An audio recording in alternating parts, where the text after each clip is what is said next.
तो आज second question अब करते हैं। फर्स्ट क्वेश्चन हमारा हो चुका है और जो भी क्वेश्चन है हम उसको डिस्क्रिप्शन में फिर से टाइप कर देंगे अगर आपको क्वेश्चन ना दिख रहा होगा तो।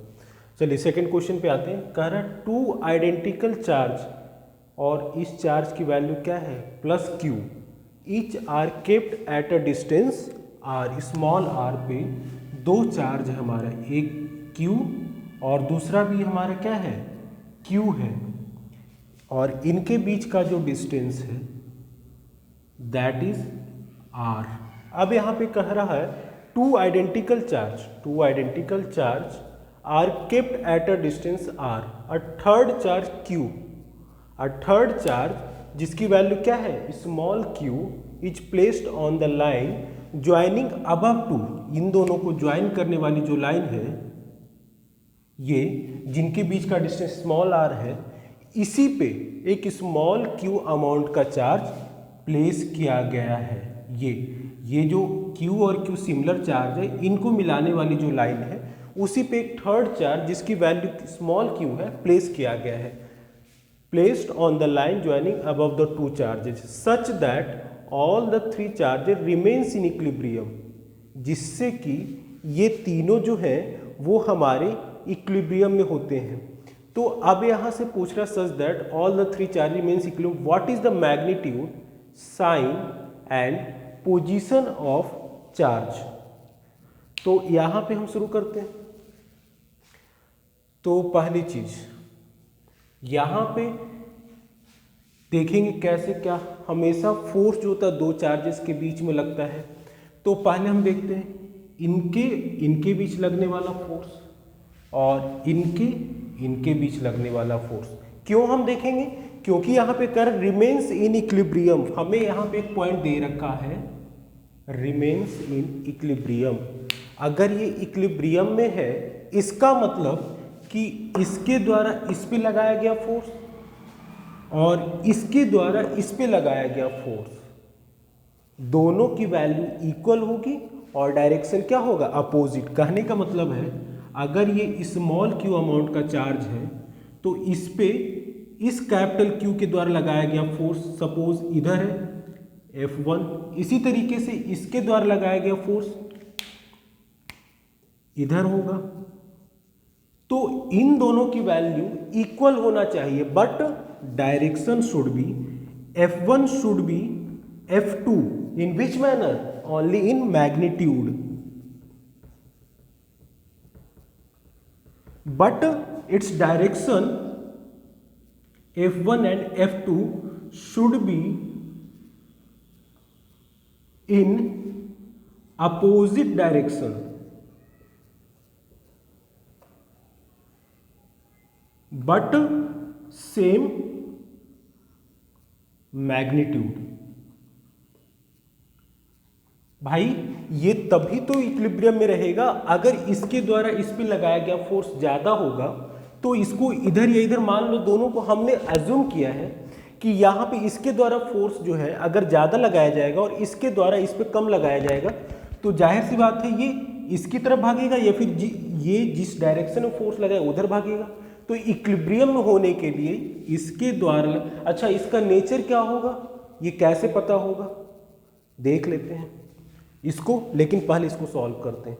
तो यहाँ पे इक्विलिब्रियम में दैट मीन्स F1 जो कि इस चार्ज के द्वारा इस पे लगाया गया है, F2 जो कि इस F2 that is applied by this charge on this.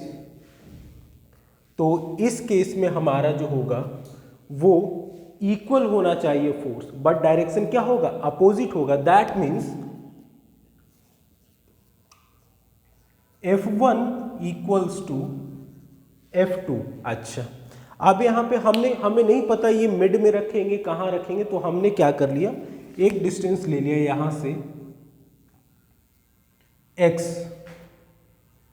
तो यहाँ से क्या हो जाएगा r माइनस एक्स। क्यों, टोटल डिस्टेंस हमारे यहाँ से यहाँ तक है r है।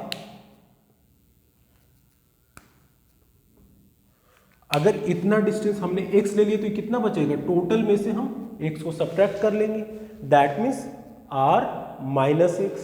अच्छा अब आगे चलते हैं। तो ये F1 इक्वल्स टू F2 तो मैग्नीट्यूड में होगा, बट इसका डायरेक्शन क्या होगा, अपोजिट होगा।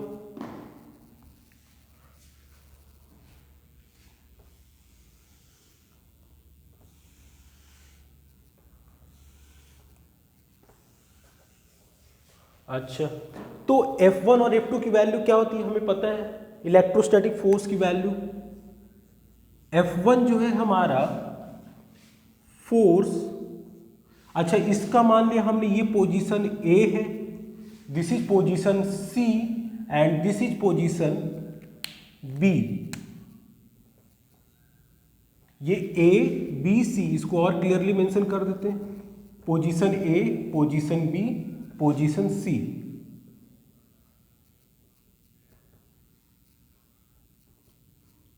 यानी कि एट पोजीशन A पे जो फोर्स लगाया जा रहा है we should consider it as a F of A। Position A पे जो चार्ज प्लेस है इसके कारण जो स्मॉल q पे जो फोर्स लगा रहा है that is F of A। और इसी तरीके से जो पोजीशन C पे है उसके द्वारा B पोजीशन पे जो चार्ज प्रेजेंट है लगाया गया फोर्स है एफ ऑफ B। हमने मान लिया आसानी के लिए एफ ऑफ C। अच्छा, तो एफ ऑफ ए क्या है, force on charge small q due to charge which is placed at position A। इसी तरीके से एफ सी क्या है, force on charge small q due to the charge which is placed at position C। अब इन दोनों की value तो equal होगी बट अपोजिट डायरेक्शन में होंगे, क्यों, तभी इक्विलिब्रियम में रहेगा। अच्छा, ये डिस्टेंस कितना होगा, हमने मान लिया कि पोजीशन A से x डिस्टेंस पे स्मॉल q चार्ज प्रेजेंट है, तो बाकी जो ये पोजीशन C से स्मॉल चार्ज की वैल्यू की पोजीशन की वैल्यू क्या होगी, टोटल हमारा सेपरेशन है स्मॉल r, तो ये कितना होगा r माइनस एक्स। तो यहाँ पे वैल्यू लिख लेते हैं F of A that means इसके द्वारा इस पे लगाया गया फोर्स कितना होगा 1/4 pi epsilon naught q into small q। Distance कितना है यहां से यहां के बीच, x का स्क्वायर। इसी तरीके से f of c that means force on charge q due to the charge capital Q which is placed at c, तो दिस इज fc। तो इसकी वैल्यू होगी 1/4 pi epsilon naught q into small q upon distance यहां से यहां कितना होगा, total हमारा r है उसमें से x से सब्ट्रैक्ट करके कितना बचा r माइनस एक्स का स्क्वायर। इन दोनों की वैल्यू तो इक्वल होगी, magnitude will remain equal but its direction will be opposite in manner, that means F A equals to F C. तो यहां पे हमारा इन दोनों वैल्यू को इक्वेट कर देंगे, तो 1/4 pi epsilon naught q upon x square equals to 1/4 pi epsilon naught q into r minus x का होल स्क्वायर। हमने पिछले ही न्यूमेरिकल में बताया था कि अगर कोई मीडियम ना दे रखा हो then we will simply consider medium as a air, और एयर के लिए सिंपली हम क्या लिखते हैं 1/4 पाई एप्सिलॉन नॉट, और इसकी वैल्यू फिक्स होती है। तो यहाँ पे ये दोनों ही हमारा एयर में रखे गए हैं सारे के सारे चार्ज, दैट मीन्स ये दोनों वैल्यू सेम होंगे, तो दिस गेट्स कैंसिल आउट। ये वैल्यू भी हमारा इसके साथ सेम है तो ये भी कैंसिल आउट हो जाएगा, बचेगा क्या 1/x का square equals to 1/r minus x का स्क्वायर। अब इसके बाद इसको डिलीट करना पड़ेगा तभी हो पाएगा।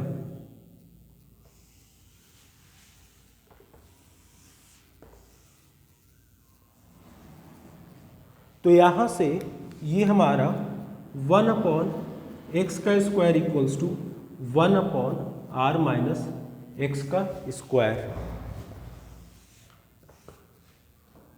स्क्वायर एलिमिनेट करेंगे 1/x इक्वल्स टू, दोनों तरफ स्क्वायर एलिमिनेट हो जाएगा, क्यों, दोनों तरफ हम अंडर रूट लगाएंगे, लगा सकते हैं दोनों साइड, तो यहां से हो जाएगा r माइनस एक्स, तो क्रॉस मल्टीप्लाई इस तरीके से ये वैल्यू यहाँ चली जाएगी, ये वैल्यू यहाँ क्रॉस मल्टीप्लाई हो जाएगा, तो r minus x equals to x, r equals to 2x, तो यहाँ से आ गया x equals to r upon 2।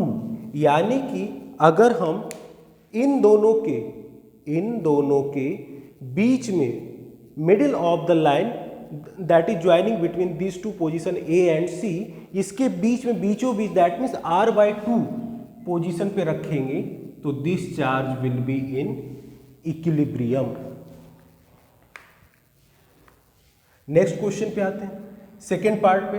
What is the magnitude position of the charge.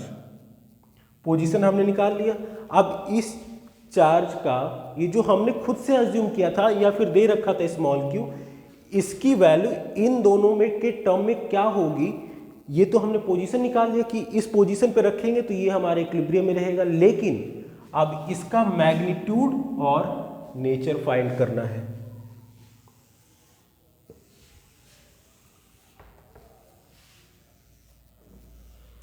Just a minute.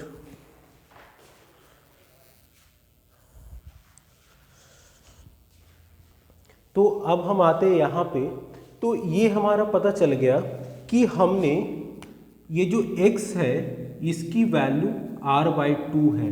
That means middle of the line अगर हम इस small q को place करें तो system will remain in equilibrium. अच्छा, अब नेक्स्ट है what is the magnitude. ये CBSE में क्वेश्चन पूछा जा चुका है इसलिए यहाँ पे लिख दिया हूँ। What is the magnitude sign and position. तो पोजीशन तो हमने निकाल लिया कि बीचों बीच रखेंगे।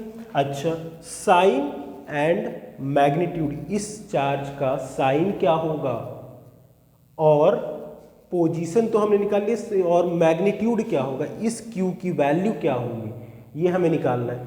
तो पहले हम ये देखते हैं कि इसका साइन क्या होगा। तो चूंकि सिंस दीज टू चार्ज है सिमिलर इन नेचर, तो let suppose these two are positive sign, that means these two have positive charge q1 and q2। तो अगर ये दोनों if these two charges are positive in nature, that means repulsion will be occur between these two। that means what, कि अगर ये दोनों plus charge होंगे, positive होंगे, तो इनके और इनके द्वारा रिपल्सन होगा। रिपल्सन के कारण क्या होगा, इसका इफेक्ट क्या होगा, ये दोनों बाहर जाना चाहेंगे। तो अगर ये भी पॉजिटिव रहा तो रिपल्सन हो जाएगा, सारे चार्ज भाग जाएंगे, अलग हो जाएंगे। तो इसका मतलब इसकी वैल्यू इन दोनों चार्ज से अपोजिट होनी चाहिए, नॉट वैल्यू, इसका नेचर अपोजिट होना चाहिए इन दोनों चार्ज के नेचर से। That means if these two charges has positive in nature, this will be negative in nature. Why, because when repulsion occur between this and this, then these two charges will try to move out, then opposite nature of this charge will create attractive force and these two will remain binding। अगर ये opposite nature का होगा, ये positive है दोनों, तो ये negative हमने मान लिया। अगर ये नेगेटिव है तो क्या होगा, इसको अपनी ओर खींचेगा, इसको भी अपनी ओर खींचेगा, बाइंडिंग बना रहेगा, और इसके रिपल्सन के कारण ये इसके पास भी नहीं जा पाएगा और इसके अट्रैक्शन के कारण ये दूर भी नहीं जा पाएंगे, इक्विलिब्रियम में रहेंगे। तो इसका मतलब क्या हुआ कि इसके और इसके द्वारा, since these two are similar in nature, दोनों का नेचर सेम है, तो इन दोनों के कारण क्या होगा, रिपल्सन होगा। तो वो रिपल्सन फोर्स क्या होगा, हम यहाँ पे लिख लेते हैं। ये जो F है हमने इसको मान लिया FAC फोर्स। अभी ये नहीं लिखेंगे force on A due to C और फोर्स ऑन, बस ये हम लिख रहे हैं कि फोर्स जो है पोजीशन A और पोजीशन C पे जो दो चार्ज है उसके कारण। एक्चुअली ऐसा होता नहीं, हम बस यहाँ पे लिख रहे हैं, या फिर इसको हम इस तरह से लिखते हैं F1 इक्वल्स टू, ये F1 यहाँ पे क्या है, force between to charge placed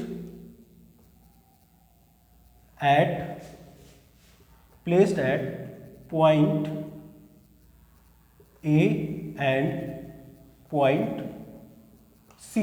तो ये जो F1 फोर्स है इसकी वैल्यू क्या होगी, 1/C। इस बार भी पिछले न्यूमेरिकल की तरह यहाँ पे कोई मीडियम नहीं दिया गया है, और जब मीडियम नहीं दिया जाता है तो हम what will be consider, air as a medium, और इस केस में सिंपली हम लिख देते हैं 1/4 पाई एप्सिलॉन नॉट। अगर कोई मीडियम दिया होता तो उसमें उस वैल्यू का डाइलेक्ट्रिक कांस्टेंट से सीधे मल्टीप्लाई कर देते, पिछले वीडियो में बताया था। तो यहाँ पे कुछ नहीं दे रखा, that mean simply we will consider 1/4 pi epsilon naught, that is air. अच्छा, अब ये F1 जो इसके और इसके द्वारा पॉइंट ए और पॉइंट सी, पॉइंट ए और पॉइंट सी के द्वारा जो लगा हुआ फोर्स है वो है, तो that means Q into q upon r square. तो इस पे जो फोर्स लग रहा है F1, इसी तरीके से अब यहां पे लिखते हैं F2। F2 फोर्स जो होगा इस पे और इसके कारण फोर्स लगेगा, तो that means 1/4 pi epsilon naught Q into small q upon x का स्क्वायर। तो यहाँ पे एक और चीज आती है कि हम किस पे निकाल रहे हैं, हम यहाँ पे इस पॉइंट पे निकाल रहे हैं, और वो कॉन्सेप्ट एक होता है F12, that is force on one due to two, वो नेक्स्ट लेक्चर में होगा, तो अभी उसको बताने की जरूरत नहीं, बस इतना याद रखना। फोर्स F2 जो है ये किसके बीच है, between charge placed at point A and point B. अच्छा, यहां पे ये फोर्स जो है वर्क किस पे कर रहा है, हम इस पॉइंट पे निकाल रहे हैं, दोनों फोर्स इस पॉइंट पे इसके कारण लगने वाला फोर्स और इसी पॉइंट पे इसके कारण लगने वाला फोर्स, ये हम फाइंड कर रहे हैं। अब अगर ये इक्विलिब्रियम में है तो इक्विलिब्रियम में कैसे, ये जो चाहेगा इसको रिपल्स करना, दैट मीन्स इसको मूव आउट करने की कोशिश करेगा, बाहर भगाने की कोशिश करेगा, और ये जो है अपोजिट नेचर होने का इसको अंदर की ओर पुल करेगा, अपनी तरफ पुल करेगा, दैट मीन्स ये और ये फोर्स आपस में इक्वल रहेंगे। तो ये F1 है, ये F2 है, इन दोनों को हम इक्वेट करेंगे, F1 इक्वल्स टू F2। ये F1 F2 क्या है, F1 जो है इस पे इसके कारण लगने वाला फोर्स किसके बीच लग रहा है, इन दो चार्जेस के, तो force between two charges placed at point A and point C. F2 क्या है, force between this and this charge, force between charges placed at point A and point B, और किस पे लग रहा है, ए पे लग रहा है। अगर ये दोनों इक्वल रहेंगे तभी तो हमें पता चलेगा कि इसका कितना वैल्यू है।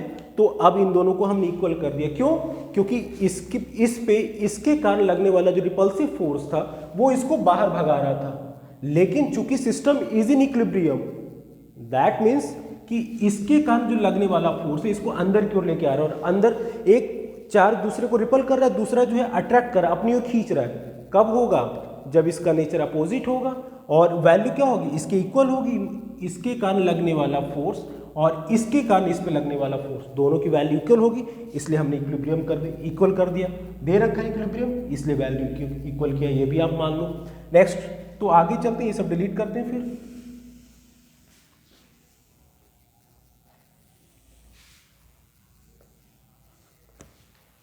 ये F1 वैल्यू है और ये F2 है। नेक्स्ट फिर से लिखते हैं, तो F1 इक्वल्स टू F2, तो F1 और F2 की वैल्यू पुट करते हैं। F1 था हमारा इसके और इसके बीच, दैट मीन्स, और मीडियम अगेन नहीं दे रखा है, that means we will take air. अगर दे रखा होता तो सिंपली पूरी वैल्यू को हम 1/k से, अगर दे रखा होता मीडियम तो इस पूरे वैल्यू को हम k से 1/k से मल्टीप्लाई कर देते। k क्या होता है, dielectric constant of certain medium, इसकी वैल्यू फिक्स होती है, बट यहाँ पे एयर दे रखा है तो एयर के लिए k की वैल्यू 1 हो जाएगी।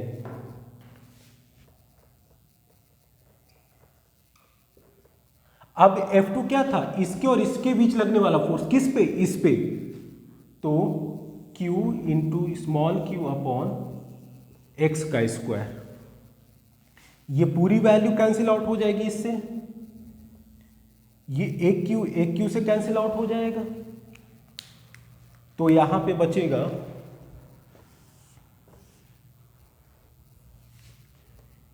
ये एक Q से कैंसिल आउट हो जाएगा, ये इससे कैंसिल आउट हो जाएगा, तो ये बचेगा, तो Q अपॉन R का स्क्वायर इक्वल्स टू, ये बचेगा और ये बचेगा, Q इंटू एक्स का स्क्वायर। यहाँ से पिछले कैलकुलेशन में जब इक्विलिब्रियम पोजीशन था हमने पता किया था एक्स की वैल्यू r/2 होती है, तो ये वैल्यू हम यहाँ पे पुट करेंगे, तो q अपॉन r का square equals to small q upon x की वैल्यू r/2, एक्स स्क्वायर है तो r का स्क्वायर,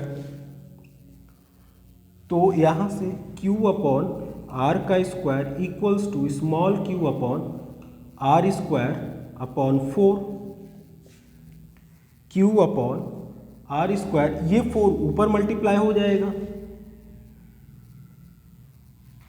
तो small q upon r square into 4, r square से ये वैल्यू पूरी कंप्लीटली डिडक्ट हो जाएगी, ये दोनों सिमिलर वैल्यू कैंसिल आउट हो जाएगा, तो बचेगा क्या, q equals to q into 4, और हमें इसी q की वैल्यू फाइंड करनी थी in the terms of capital Q, तो capital Q upon 4 equals to small q, और यूनिट जरूर लगाएंगे कूलाम। तो यानी कि पहला था हमारा r/2 पोजीशन पे इसको रखेंगे और इसकी वैल्यू कितनी होगी, मैग्नीट्यूड कितना होगा, कैपिटल Q/4। नेचर क्या होगा, जो भी इन दोनों का नेचर होगा पॉजिटिव तो ये निगेटिव, अगर इन दोनों का निगेटिव है तो इसका पॉजिटिव अपोजिट नेचर होगा। बस नेक्स्ट लेक्चर में नया क्वेश्चन करेंगे।